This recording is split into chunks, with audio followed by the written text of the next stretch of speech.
Hello student, तुम लोग को पढ़ाने के लिए इंडियन एजुकेशन में स्वागत है। और तुम लोग को पढ़ाने जा रही हूँ वो है क्या, तो क्लिनिकल पैथोलॉजी है। क्या है? तो क्लिनिकल पैथोलॉजी के बारे में पढ़ना है। तुम लोग को एमएलटी क्लास डीएमएलटी से है और तुम लोग को पढ़ाने जा रही हूँ किसके बारे में, ईसिनोफिल के बारे में। पहले वीडियो देखने से पहले लाइक और सब्सक्राइब करें बच्चों।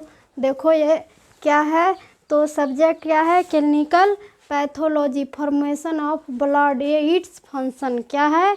Formation of blood, it's a function, रक्त की संरचना एवं उसके कार्य। क्या है? रक्त की संरचना एवं उसके कार्य क्या पढ़ना है। तो ये दूसरा नंबर है, पढ़ाए थे कल क्लिनिकल पैथोलॉजी में, उसका दूसरा नाम क्या है। यहाँ पर अम्लरागी कोशिका के बारे में पढ़ना है, एसिनोफिल के बारे में पढ़ना है। नेट्रोफिल के बारे में पहले पढ़ चुके हो, अब अम्लरागी कोशिका एसिनोफिल के बारे में पढ़ना है। तो एसिनोफिल किसको कहेंगे, किससे अभिरंजित होता है, ये तुम लोग को पढ़ना है।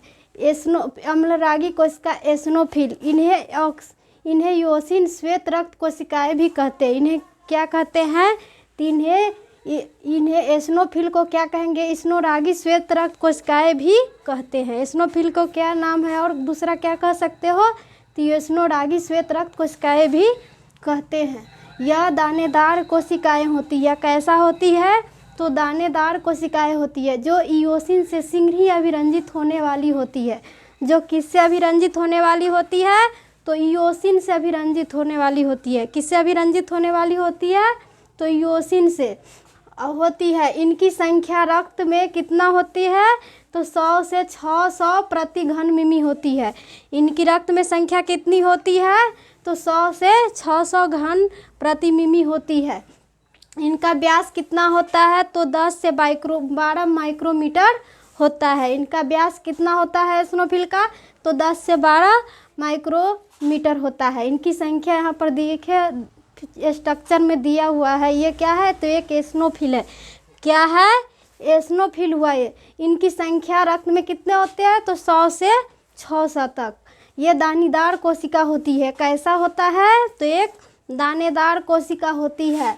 और इनका व्यास कितना होता है? तो 10 से 12 माइक्रोमीटर होता है। इसका व्यास कितना होता है? तो 10 से 12 माइक्रोमीटर होता है। और मोटे धागे से जुड़े रहते हैं।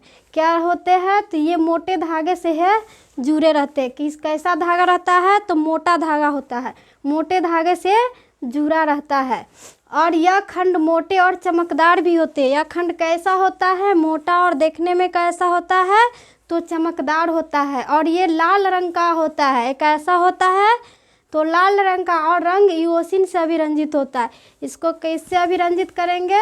तो इयोसिन से अभिरंजित करेंगे। एसिनोफिलिया के बढ़ने से बीमारी हो जाता है। एसिनोफिल के बढ़ने से कौन बीमारी हो जाता है? तो एसिनोफिलिया हो जाता है। एसिनोफिल के बढ़ जाने से कौन बीमारी हो जाएगा रक्त में? तो एसिनोफिलिया हो जाएगा। तो बढ़ने से बीमारी क्या होगा? तो एलर्जी हो जाएगा, श्वास दमा होगा, एक्जिमा होगा, प्रतिसाय होगा, पीत उछलना होगा, और फाइलेरिया होगा, फीता कृमि होगा, और गोल कृमि होगा। क्या क्या हो जाएगा एसिनोफिलिया के बढ़ने से? तो एलर्जी, सांस दमा, एक्जिमा, प्रतिसाय, फाइलेरिया, फीता कृमि, गोल कृमि, ये सभी बीमारी हो जाएगा एसिनोफिल के बढ़ने से। एसिनोफिल के बढ़ने से कौन बीमारी होता है? तो एसिनोफिलिया हो जाता है। ये बीमारी का नाम हुआ एलर्जी, सांस दमा, एक्जिमा, प्रतिसाय, पीत उछलना, फाइलेरिया, फीता कृमि, गोल कृमि, ये सब बीमारी होते हैं। और एसिनोफिल के घटने से क्या होगा? एसिनोफिल के घटने से कौन बीमारी हो जाएगा? तो एसिनोपिनिया हो जाएगा।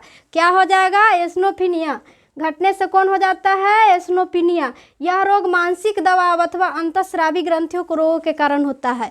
यह रोग कैसे होते हैं? तो मानसिक दबाव अथवा अंतःस्रावी ग्रंथि रोगों के कारण होता है। मानसिक दबाव के कारण होता है ये रोग।